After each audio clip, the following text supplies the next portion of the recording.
Mungkin kita merubah mindsetnya dulu ya, untuk merubah mindset untuk masyarakat di sini, bahwa daun kelor tidak identik dengan angker, dengan ilmu hitamnya. Dengan segelas air putih lalu pasien disembuh.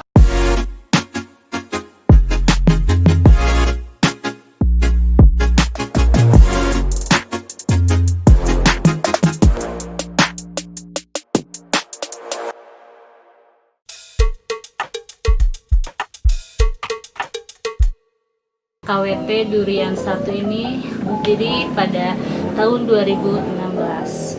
Pertama kali berdirinya KWT Durian 1 ini digagas dari adanya kesenjangan sosial, di mana pra-KS dan KS1 itu memiliki bayi dan balita yang statusnya banyak gizi buruk. Nah, karena status ekonomi di sini kurang, kami menggagas untuk kawasan pangan lestari dari awal untuk pemulihan gizi bayi dan balita, supaya adanya tanaman di pekarangan rumah itu tidak selalu mengandalkan perekonomian di dalam keluarga. Cukup kita di depan rumah, tapi kita bisa memenuhi gizi bagi bayi dan balita tersebut. Di sini kami memilih daun kelor, salah satu produk unggulan dari KWT kami, daun kelor, karena daun kelor itu bisa dikonsumsi untuk penambahan gizi dan balita bagi bayi dan balita, selain sebagai obat untuk keluarga.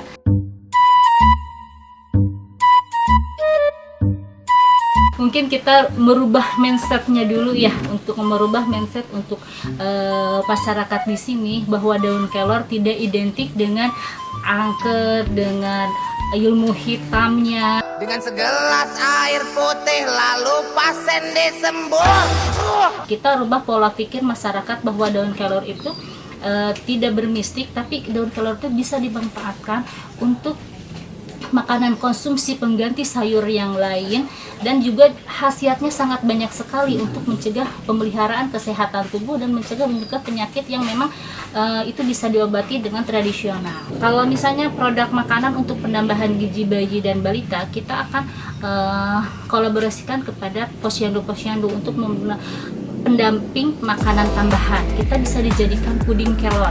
Nah, itu puding kelor bisa dijadikan PMT bagi bayi dan balita.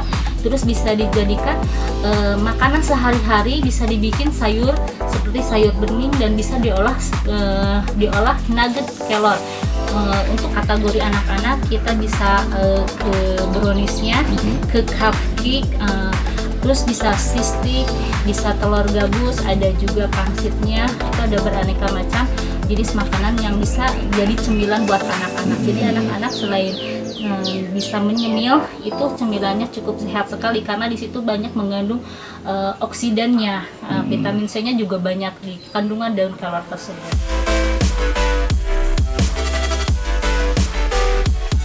Kita lebih cenderung ke pemanfaatan pekarangan rumah, dan pekarangan rumah mungkin di sini bisa dilihat tidak terlalu luas, seperti di sini juga tempat-tempatnya cukup sempit sekali, tapi dengan tempat sempit seperti ini kita pemanfaatan untuk beraneka macam tumbuhan, tapi diutamakan buat keluarga menanam ada 2-1 kelornya harus ada, tapi kita penanaman kelornya tetap kita menggunakan polybag.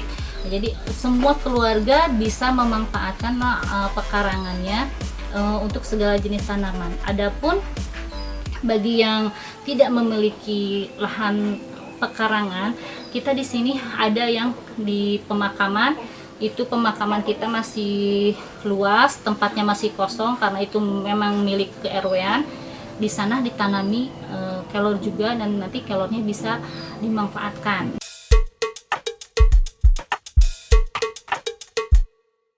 Kalau misalnya buat kelor sendiri, kalau musim hujan itu nggak terlalu lama, 3 bulan sudah bisa panen. Kita tampung di sini untuk tanaman kelornya untuk diolah menjadi teh kelor. Dan alhamdulillah pemasaran teh kelor kita udah keluar Jawa. Kita habis panen langsung kita dibersihkan, dijemur. Setelah setengah kering langsung kita keringkan lagi, pengopenan selama 1-2 jam tergantung kekebalan yang kita di ovennya. Selain buat teh, kita ada masker masker buat perawatan kecantikan juga. Kalau di sini ada marketingnya juga ada, karena kebetulan anak saya dan rekan-rekannya di pesantren itu yang memasarkan. Lebih bagus dari Rexel karena kenapa? Karena kita saling membantu dengan yang lain. Kalau misalnya online cukup saya saja dan mungkin anggota yang lain. Kalau dari Rexel saya punya keuntungan, orang lain juga punya keuntungan. Jadi kita saling membantu walaupun kita tidak bisa membantu secara materi, tapi kita bisa membantu untuk menjembatani pengadaan barang buat mereka. Jadi buat kehidupan anak-anak remaja di pesantren tidak terlalu mengandalkan kepada orang tua.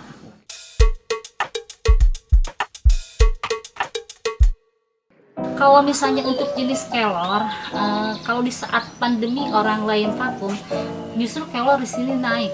Di situ kan mengandung antioksidan yang sangat tinggi. Di situ kan ada banyak mengandung vitamin C. Di situ kan jadi untuk daya tahan tubuh juga. Teh kelor itu seperti menikmati kita minum seperti biasa, minum teh tidak seperti minum obat atau jamu, tapi itu kan udah berhasil untuk daya tahan tubuh kita, untuk menjaga stamina kita.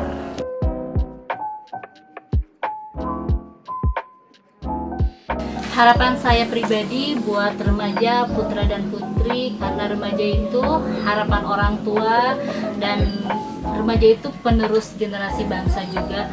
Mari kita lihat apa yang ada di lingkungan. Kita manfaatkan lingkungan kita walaupun sedikit tapi bisa bermanfaat bagi orang yang banyak.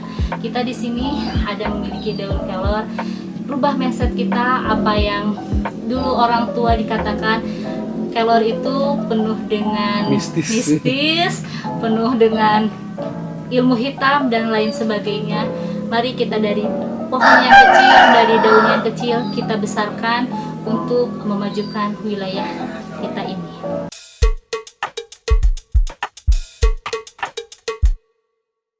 Kita sama-sama di sini belajar di KWT Durian, Jalan Amu Bawah Sasana, Babakan, Bandung, RT 4 RW 1. Kita di sini selain belajar tentang penyetikan daun kelor, kita mari sama-sama belajar untuk pengolahan daun kelor, dan insya Allah kami coba untuk membantu untuk memasarkannya, karena di sini kita akan kerjasama dengan sentra oleh-oleh yang ada di Kota Sukabumi.